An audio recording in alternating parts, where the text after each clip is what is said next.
grandpa stole his first buggy in 1892. I met your grandma pig slopping in 46. Oh, every Christmas we'd visit my Uncle Fred in prison.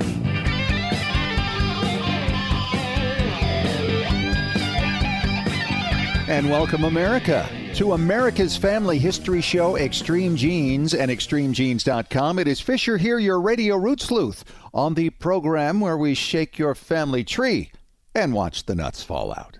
Well, we're shaking it today, and Paul Woodbury is going to fall in with the show coming up here in a little bit. He's a research team manager and a genetic genealogist for our sponsors over at Legacy Tree Genealogists. And we're going to do two segments today. Yes, if you're deep in the weeds with genetic genealogy, you are going to love this. First, we're going to talk about mitochondrial DNA genealogical research. Now, if you're not into DNA, what does that mean to you? This is the DNA that follows the moms. It's only passed by the females on to people. But how can you use DNA matches to help you with your genealogical research? Paul's going to get into that in the first segment. And then in the second segment with him, we're going to talk about avoiding what they call confirmation bias in autosomal analysis. Autosomal DNA is the DNA test you get at Ancestry.com and 23andMe and MyHeritage and all those places. What does confirmation bias mean? Well, he'll explain the whole thing coming up for you in just a little bit. So very excited about that. Hey, if you haven't signed up for our weekly Genie newsletter yet, yeah, we're doing it. You can just go to our website, the bright and shiny new ExtremeGenes.com website, and sign up right there or on our Facebook page. And you can also sign up there for basic genealogy courses and a course in genetic genealogy, how to use matching. What a great holiday gift that would make for someone. All right, it's time to head off to Beantown, where David Allen Lambert is standing by, the chief genealogist of the New England Historic Genealogical Society and AmericanAncestors.org. Hello, David. Hello, Fish. I hope that you had a nice Halloween. My post-Halloween news goes to The Guardian across the pond in England, where I was featured in a story about my 8th great-grandmother. Really? Yeah, well, you wonder why, but, well, it's because she was an accused Salem witch, Mary Perkins Bradbury, and she escaped the gallows, and they believe that her husband may have bribed the guard at the jail that she was in Boston at that time. And lo and behold, they escaped to what is now Maine. Wow, that's a great story. Wow. I hope that Hollywood picks it up, and I don't want to play Mary Perkins Bradbury, but maybe I can fit in there someplace. Brenton Simons and Chris Child, who you've had on our show before, were also featured in the article. Mm-hmm. Well, you know, the next story, staying across the pond, goes back to a James Biden born in 1767. Well, you may have heard of one of his descendants, and that's Paul Harris, born in 1960. Because he is distantly related to President Joe Biden. And this is something that's kind of fun, because now he's looking for an invitation to introduce his daughter to the president at the White House. Yeah, he wants a White House invitation for his family, and he says it hasn't come yet, but hopefully somewhere down the line, and he's willing to foot the bill to fly across the pond to do it. You know, Jerry Ford was very closely related to me. We had ancestors alive at the Revolutionary War, but I never got that invite. I don't understand. He's a close relative of yours. He was. I don't play golf as well as Jerry Ford did. Well, you know, I always say it's time to get a metal detector every time I hear one of the stories we talk about people finding coins and whatnot. Sometimes they're traveling all around the world looking for these sites and finding gold coins or treasure hoards. Well, this one's in a guy's backyard. In over 30 years, a person who is remaining anonymous, who lives in England, has found a hoard that consists of over 131 gold coins dating between 580 AD and 630 AD, and is regarded as one of the largest hoards of gold coins found since the Sutton Hoo Viking ship that was found many years ago. Wow. And the question I guess everybody would have is, does this guy get to keep it because it's on his own property? Or does it have to be turned into the government because of its role in antiquity?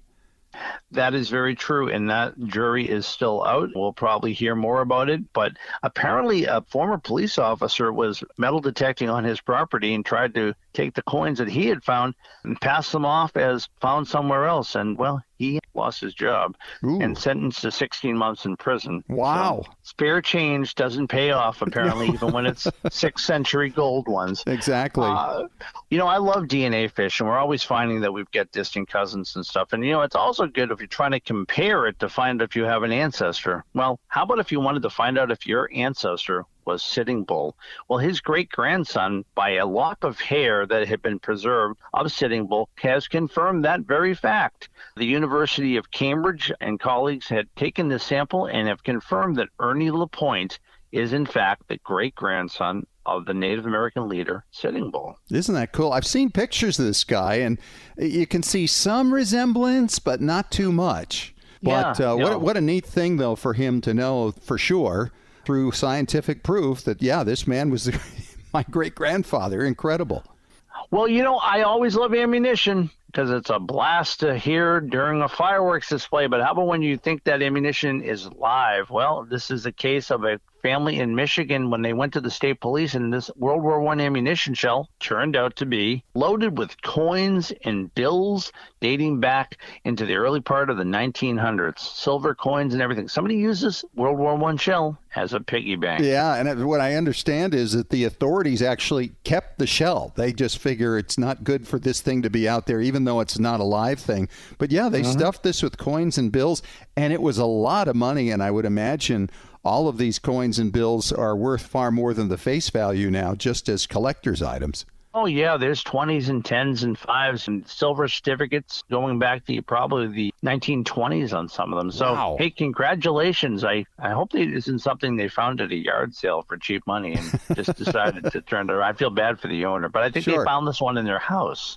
That's right. Because I'm always finding ammunition shells in my house. How about yours? Not lately. No. Okay. Well, that's all I have from Beantown, and happy ammunition shell hunting to all of our listeners. And don't open them without the state police nearby. Right. Good call. And don't forget, if you're not a member of American Ancestors, you can become a member with a savings of $20 with the coupon code EXTREME on AmericanAncestors.org. Talk to you in a little bit. All right, David. Yep, you'll be back for Ask Us Anything. And coming up next, DNA specialist from Legacy Tree Genealogist Paul Woodbury joins the show. The first of 2 segments is coming up in 3 minutes.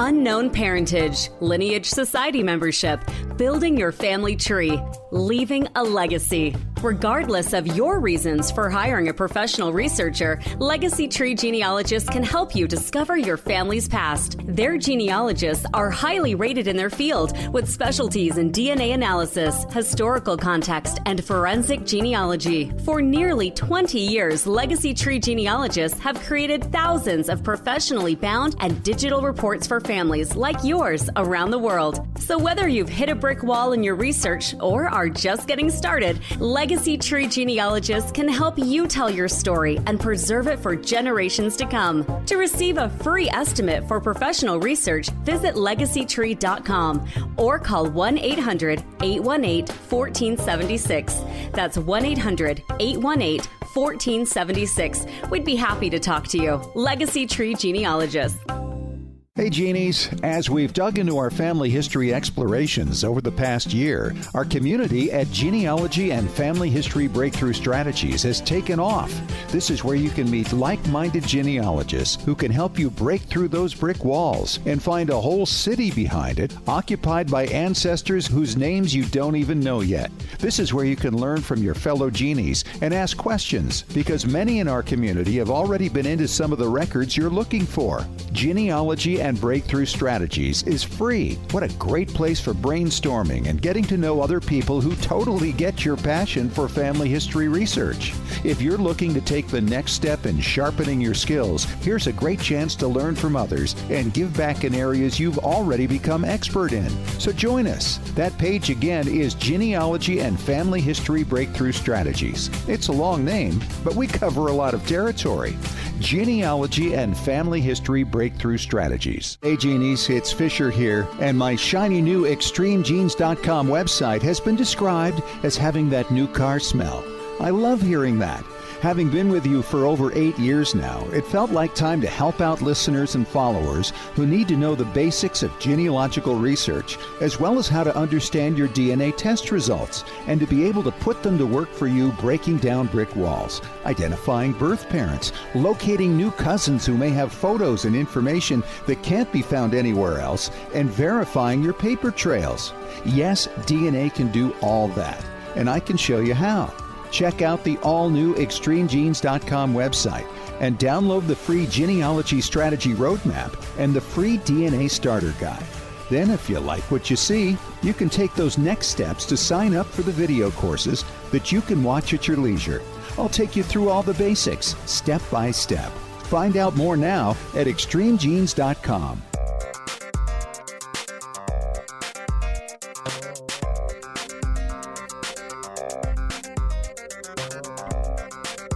Hey, welcome back to America's Family History Show, Extreme Genes and ExtremeGenes.com. It is Fisher here, your radio root sleuth. And once again, my good friend Paul Woodbury from our sponsors over at Legacy Tree Genealogist is on the line with us to talk about DNA. Hey, Paul, it's great to have you back. Thanks for having me back. I'm really looking forward to it. We were exchanging some thoughts about what to kick around today, and you really kind of hit on something when you talked about using mitochondrial DNA to break open lines. And the reason I thought this was good is because I just happened to have sent in a mitochondrial test on my wife's side following her mother's line, because we just had a breakthrough after 39 years. And now we're stuck again after just 2 more generations, and we're trying to figure something out. So let's talk about this and explain to people who aren't familiar with what mitochondrial DNA is and how the testing works. Explain how that goes. Yeah, so mitochondrial DNA is a type of DNA that's found in the mitochondria of your cell. And mitochondria are the cellular powerhouses. It's what enables you to function, to have energy. And mitochondrial DNA is passed along this direct maternal line. You get your mitochondrial DNA intact from your mother, you got it from her mother, who got it from her mother, going on back. A lot of the times with genetic genealogy, we kind of dismiss mitochondrial DNA because it is typically most effective for historic research questions and for very targeted research scenarios where we're trying to answer a question. Right. Whereas with autosomal DNA, you might go fishing just to take the test and see what comes back. That's not as effective with mitochondrial DNA. I think I've only ever had maybe 2 times that I've looked at mitochondrial DNA test results and found somebody who was in the match list who happened to be related along the direct maternal line and who we could identify the ancestors for. It's most effective for these targeted questions. Interesting. Well, that is a targeted question that we're working on right now, isn't trying to figure out, can we follow a maternal line through this woman who was born around 1766? Let's talk about some of the cases you've done using mitochondrial. Yeah, so because mitochondrial DNA is passed on intact along that direct maternal line, it gives us a really unique insight into the origins of that direct maternal line. Some of these mitochondrial DNA signatures are specific to particular ethnicities or geographies. And so you can use mitochondrial DNA if you have a question about that direct maternal line and where it may have come from. I've had cases recently where we were able to show Native American ancestry, African ancestry, and even within those very specific areas, I had a case looking at the matches. We were able to determine that this direct maternal line likely came from the south of England, just because of all of the other people in that list. So you can use it for the ethnic origins or the origins of that direct maternal line. You can also use it to test hypotheses of relationships. And I actually just recently had a case in my own family as well, utilizing mitochondrial DNA, where we were able to solve a long-standing mystery. One of my ancestors was born in 1821 in Pennsylvania, and she was orphaned, adopted, illegitimate. Her father abandoned the family or maybe died. It's unclear from the records and what we have exactly what happened with her family. But we know that in later life, she reported that she was the daughter of a woman named Katie Ryerson. And there were also records that indicated that Katie Ryerson had married a man named Milton Sellers. And so we found a candidate family, but they were in Philadelphia. We traced a direct maternal descendant, and voila, they were a mitochondrial DNA match to my cousin, who is also a direct maternal descendant of my ancestor born in 1821. So we were able to use this to really tie together the pieces of the document evidence and show what was really happening there. Sure. Just like we do with autosomal, tying the records to the evidence from the DNA. So there's the question right there. Obviously, to get mitochondrial, you have to go through Family Tree DNA, which is the only company that does it these days. And when you do that, how many matches would you expect to find there, Paul? So you can expect to find quite a few matches if you have a mitochondrial DNA signature, which is part of one of the typical European haplogroups. For me, I think I have 300 pages of matches. Oh, wow. So I have a ton of matches, and yet most of those matches, you probably will not be able to identify the relationship to those individuals, because if you share mitochondrial DNA with someone, if it's an exact match at the full sequence level, there's about a 50% chance that you are related within 5 to 6 to 7 generations. There's a 50% chance that you're related sometime within the last 25 generations. Oh, boy. So you can have an exact mitochondrial DNA match and still not be able to identify the common ancestor along that line. And that is really why it is most effective if you are testing hypotheses. So in order to test hypotheses, you have to test direct maternal descendants of your subject, and then test direct maternal descendants of the individuals who you believe may have been the mother of that individual. Your candidate. Yes, your candidates. Interesting. So you say you got thousands of them, and they could go back as much as 25 generations. I mean, we're talking, what, 600 years potentially? Yeah. So I had another recent case where we had some clues based on autosomal evidence. This was for a woman named Eleanor who was born in the 1830s in Illinois. First record we have of Eleanor is the 1850 U.S. Census.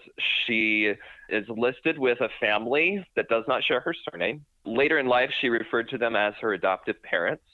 And when we look for Eleanor, her last name was Thatcher, we found that there's a Thatcher family just the census page in front of her, and yet she does not fit into that family. She was not a child of that family. And so with the autosomal evidence, we found that she actually did share DNA with the Thatcher family, but not close enough to be descended from that family.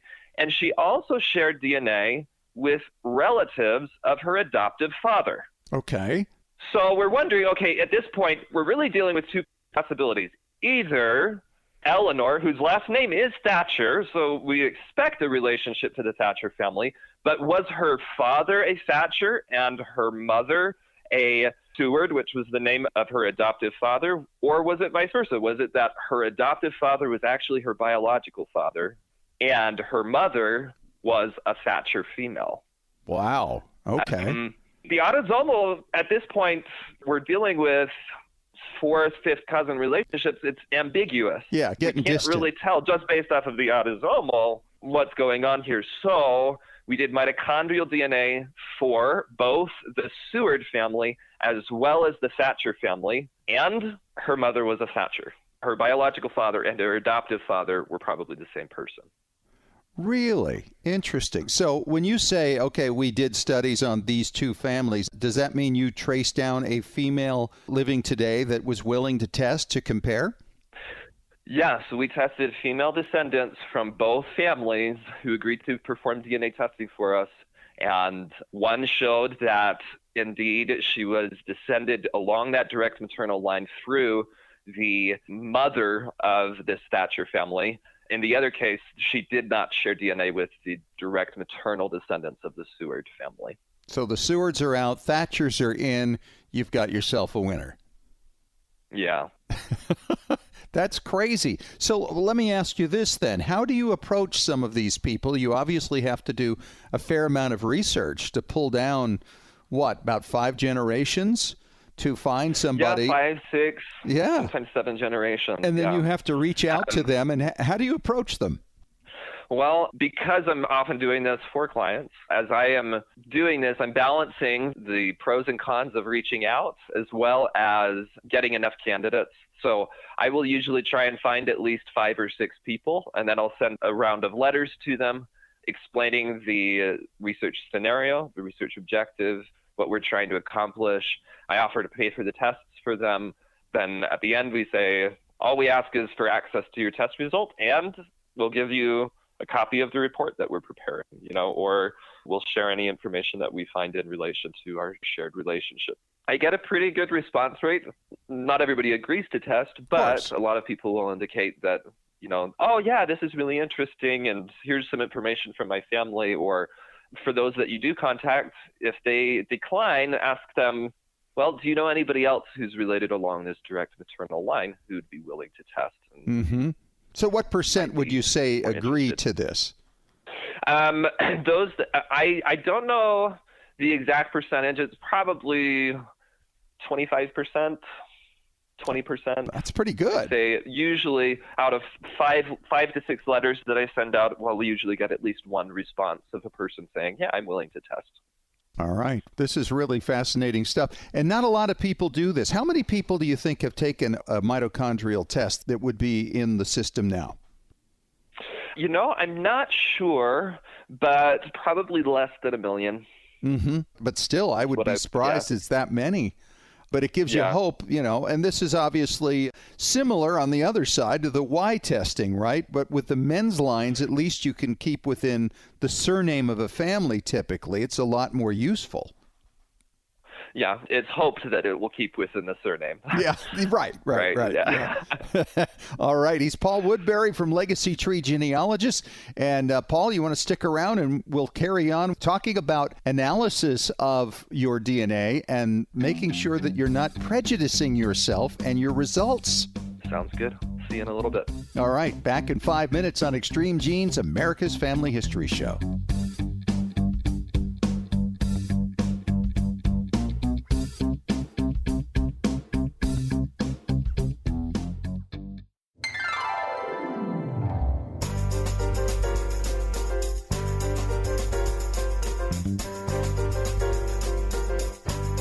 All right, round 2 with our good friend Paul Woodbury from Legacy Tree Genealogist. It is Fisher here, your radio root sleuth. And Paul, we were talking before we even went on today about some areas we can cover because it's so fascinating. And if you're just getting into genetic genealogy and learning to use your matches, you might have a little problem with something called confirmation bias. We want to avoid confirmation bias. Paul, explain what this is.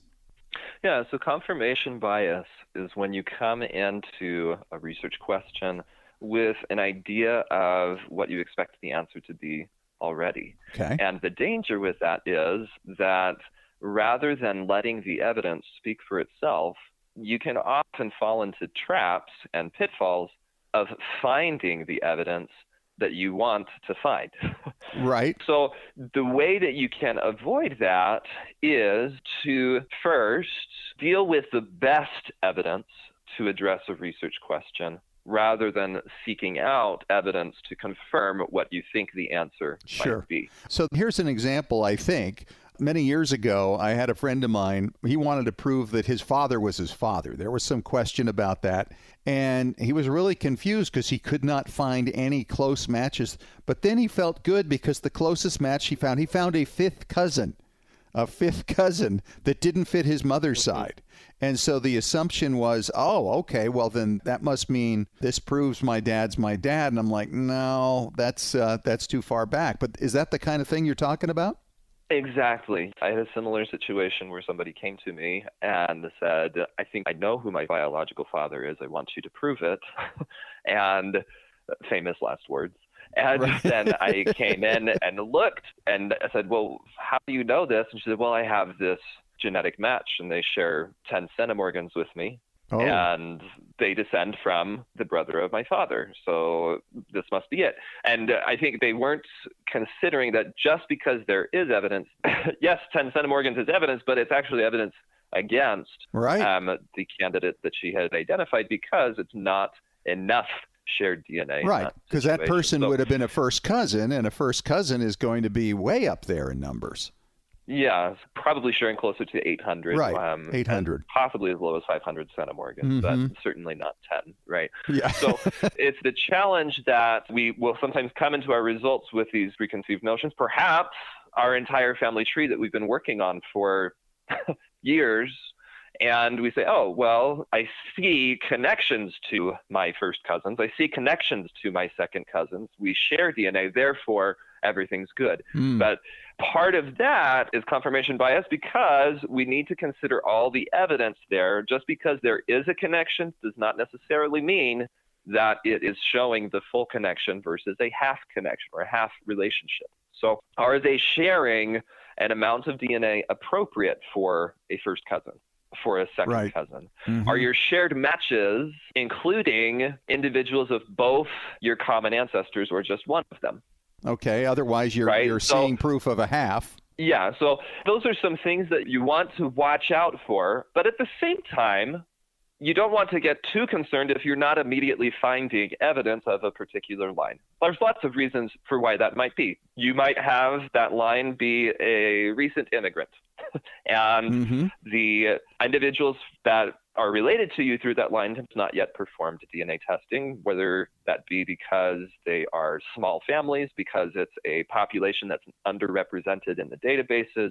There's lots of reasons why you might not see that evidence. So absence of evidence is not evidence of absence of a relationship. Okay. But it is evidence that you need to do a little bit more work to test your hypotheses. So maybe go out and test one of your first cousins from that line.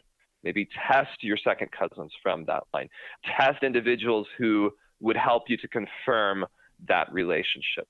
Until you can ensure that the people from that line have tested and you're not sharing DNA with them, you really don't know if the absence of those relationships is because you're not sharing DNA with people who have tested or if people just haven't tested yet. Sure. And if you don't know anybody out there like that, then hopefully you can connect through a little research like we talked about in the previous segment, or you just have to wait. I mean, this is a game of patience, isn't it? Yeah. So these are a few tips and tricks that I would recommend to those who are first getting into their DNA test results. There are some pitfalls that I often observe with individuals who are just getting started. Some of the other pitfalls that I sometimes see are searching for the surnames that you expect and then feeling comfortable once they begin showing up in the trees of your matches. Just because you find a bunch of matches with a Smith surname in their family tree does not mean that you necessarily do indeed descend from the Smith family. Sure. You need to take it a step further and actually explore. And I think the other thing that I would recommend is in letting the DNA evidence speak for itself, and rather than trying to wrangle it and fit it into our preconceived ideas of how our family tree should be based off of the document research we've performed, is to analyze the DNA on its own terms, look at the relationships between your genetic cousins, cluster them, perhaps explore using the leads method, which is a method for organizing your DNA matches into groups of related individuals. First perform that. First cluster your matches based on their relationships to each other, and then come back and interpret those clusters within the context of your family tree. Sure. Where's this coming from, right? Yeah. Figure out, okay, we have this cluster. We know that all these people are related genetically. What does it mean within the context of my family tree? Rather than starting and saying, oh, I know who this person is. They are from this branch of my family. I'm going to make a group of, these Johnsons. I'm going to make a group of Sanchez's. I'm going to make a group of Joneses. You want to let the genetic evidence speak for itself and then analyze the groups and assign them to branches of your family tree. That will help you to ensure that you are dealing with the DNA on its own terms rather than forcing it into your preconceived notion and your bias of what you think your family tree looks like based on the document evidence. Well, this is the thing about autosomal. I mean, never mind the surprises and maybe just dealing with adoptive situations. This is great for proving the lines you already have. And if you're brand new to the game and your Aunt Sally did this in the 1960s, and she may be highly revered for all that she did for your family in creating a great family tree, and you may feel that, I'm descended from this, that, and the other thing, that when you get to the DNA, you might find an entirely different story because there are so many more sources now that, first of all, help us to develop a more accurate family tree. And then you've got the DNA to help prove that. So you're absolutely right. If you try to prove something that was perhaps investigated decades and decades ago, you might be in for a major disappointment. Yeah. And if you can kind of step back from what you think you know about your family tree, you may be surprised, as you mentioned, not only these situations where there's perhaps more evidence and more resources available to explore a research question, there's also a very high possibility that you may find a case of misattributed parentage in your recent family tree. And from my perspective, I think as I've worked on these types of cases and as I've come to realize that many of us have these situations in our family tree, really feels like to me like an opportunity to connect with more family. Yep. And more family is better. We have the opportunity to expand our perspective and our view on who is our family. Yep, we got to avoid this confirmation bias, says Paul Woodbury. Paul, thanks so much for coming on the show again. It's great to talk to you, and we look forward to catching you again, hopefully early next year. Sounds good. Thanks so much for having me. All right, and David Allen Lambert is coming up next as we resume with another round of Ask Us Anything on Extreme Genes, America's Family History Show.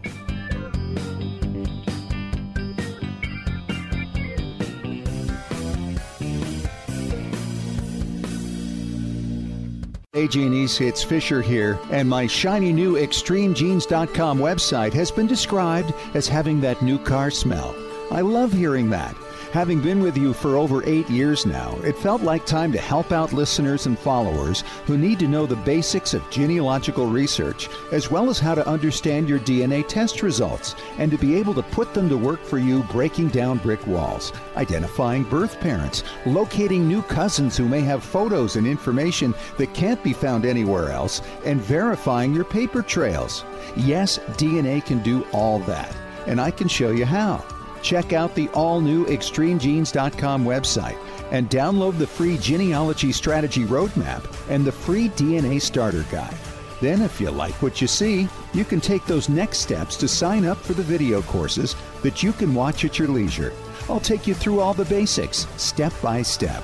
Find out more now at ExtremeGenes.com.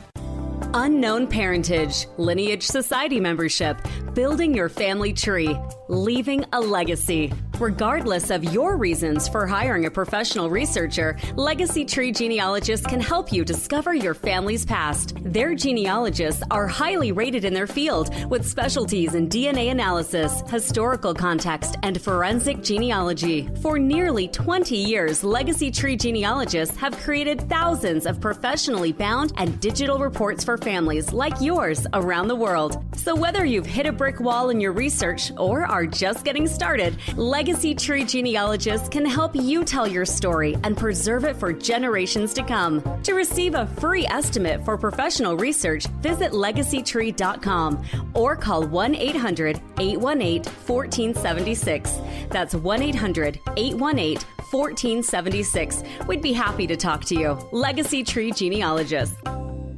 Anytime is a great time to learn more about your family. Did you miss RootsTech Connect this year? It's not too late to experience RootsTech classes, keynotes, and how-to content. Just visit rootstech.org to see what you missed and to experience RootsTech Connect on your own timetable. Select inspiring and insightful messages that will help you in your pursuit to connect with and share your family story in new ways. You can then use the free resources found at Family FamilySearch.org or the Family Search Family Tree app to have a deeper personal experience getting to know your family, past and present. Connecting with family and learning about your ancestors provides healing, peace, and a sense of belonging. And it's easy to share what you learn with others to help and inspire them as well. Visit RootsTech.org for some inspiration or visit FamilySearch.org to continue on your journey of family discovery today.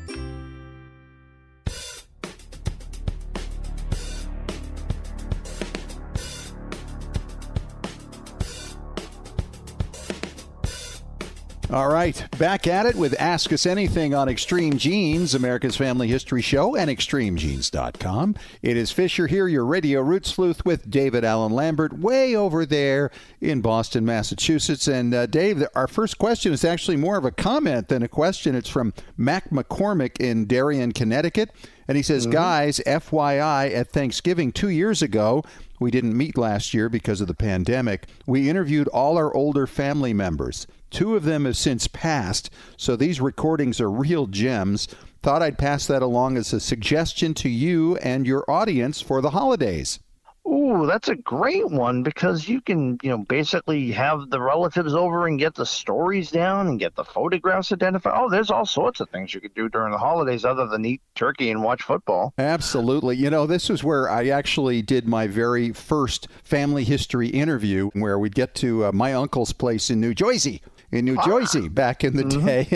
And I learned that, for instance, my aunt's family had been involved in the General Slocum disaster, the steamboat that killed so many people, mostly from the German community in New York back in 1904. I actually met my late grandmother's sister. I'd never met my grandmother. She died in 1930, very young. And so this sister was still living at 90. And my first question at age, I guess I was 13, was she nice? And and her comment was, yes, she was very nice. And that was the end of the interview, and I was very happy with that. So that was the first time. But I just blogged about this, actually, Mac, that this is a great time of year for doing just that. And the fact that we have all these digital recorders for video and audio now makes recording and capturing these moments so much better than back in the day, even 20, 30, 40 years ago. Oh, yeah. I mean, we'd write it on the back of a napkin at a holiday get-together like Thanksgiving, and then, maybe put it in our genealogy notes. Gosh, take out your cell phone, record it. Probably will also transcribe it for you and post it on social media all in the same time. Absolutely. And I loved what you said earlier there. This is a great time for people to get pictures together. If you know who all is going to be at a gathering, whether it's for Thanksgiving or Christmas, and you're getting together, especially with cousins. I mean, there are branches of the family that have things you probably don't have, and you probably have things that they don't have, that they'd all be interested in seeing.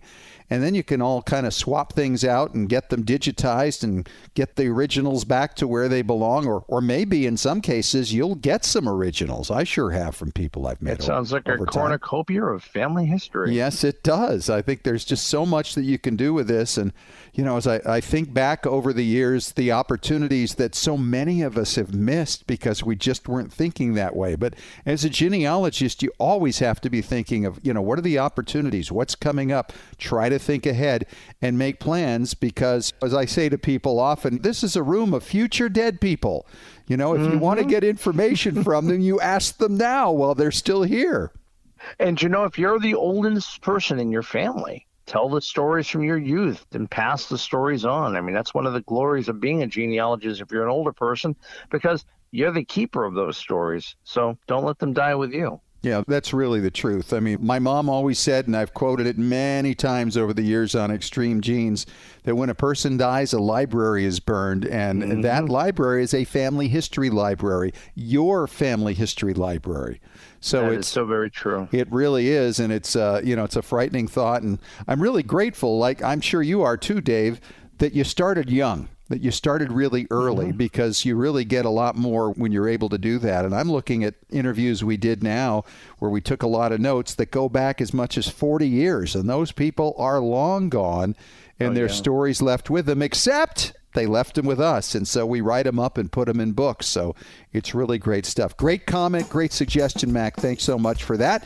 And coming up next, an actual question for Ask Us Anything when we return in 3 minutes on Extreme Genes, America's Family History Show.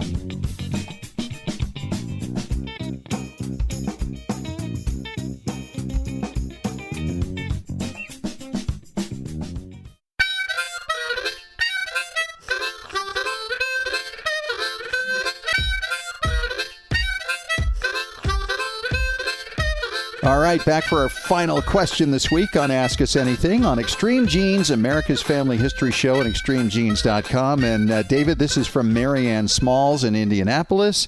And she says, Fisher and David, I recently learned that we had an ancestor in the Army in the War of 1812. But I haven't been told which side the ancestor was on. Our American side or our English side. Where do you think I should start? A time machine? Yeah.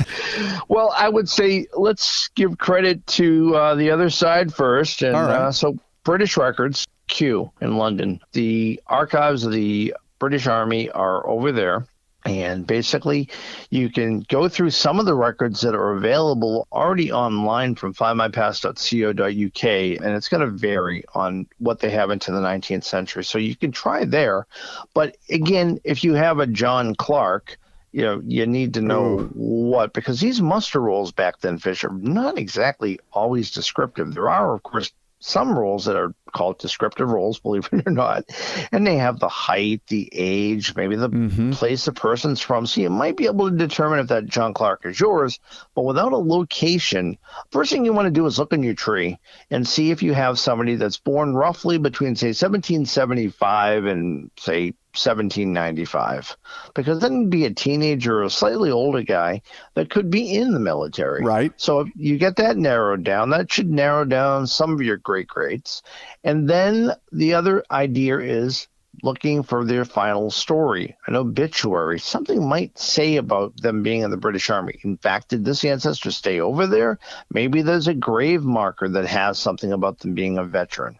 Now, coming across this side of the Atlantic with the Americans, there's a variety of things you can search. But if they're in the U.S. Army, one of the best databases, and it's right on Ancestry.com, is the U.S. Army Register of Enlistments between 1798 and 1914. So it catches you right before the War of 1812 and right before World War I.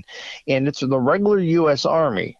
And this database, Fish, has over 1,378,000 entries. Wow. And that's great, because that's how I found my third great-grandfather last Thanksgiving, when someone told me that he was not a very tall man. And these descriptive rolls of the Army tell you the height. And my third great-grandfather was a whopping 5'4". So that's one place to look. Now, not everybody is in the regular U.S. Army. Some people are in the state troops. So you can the militias. Right, exactly. So you can look at FamilySearch.org, you can look at Ancestry, and you may even find books online like Archive.org that may have a history of the soldiers, say, from Massachusetts in the War of 1812, or the soldiers from New York. These are the type of histories that have probably been in print for over 100 years, so you may be able to find them online fairly easy. The other place, contact your state archives and look for your adjutant general record collections, because those old muster rolls on a state level could be there. So again, looking at your ancestors on the American side, look for those born roughly between 1775 and, say, 1795. They're perfect cannon fodder for the War of 1812 at that age. Wow. That's great advice. The one thing, too, about county histories that come out, they often list who these people are, and those lists often come from very credible sources. And so while a lot of the old county histories have some really tall yarns provided by the families themselves, those records are typically very accurate. So hopefully that helps you out, Marianne, and thanks for the question. David, thanks for the answer. A lot of good ideas in there, and we will talk to you again next week. All right. Until next time, my friend. Well, stick a fork in it. We are done for this week. Thanks so much to Paul Woodbury for coming on from Legacy Tree Genealogist, talking all things DNA. Good stuff in there. If you missed any of it, of course, catch the podcast on all the usual places: Apple Media, iHeartRadio, ExtremeGenes.com, TuneIn Radio, and Spotify. Talk to you again next week. And remember, as far as everyone knows, we're a nice, normal family.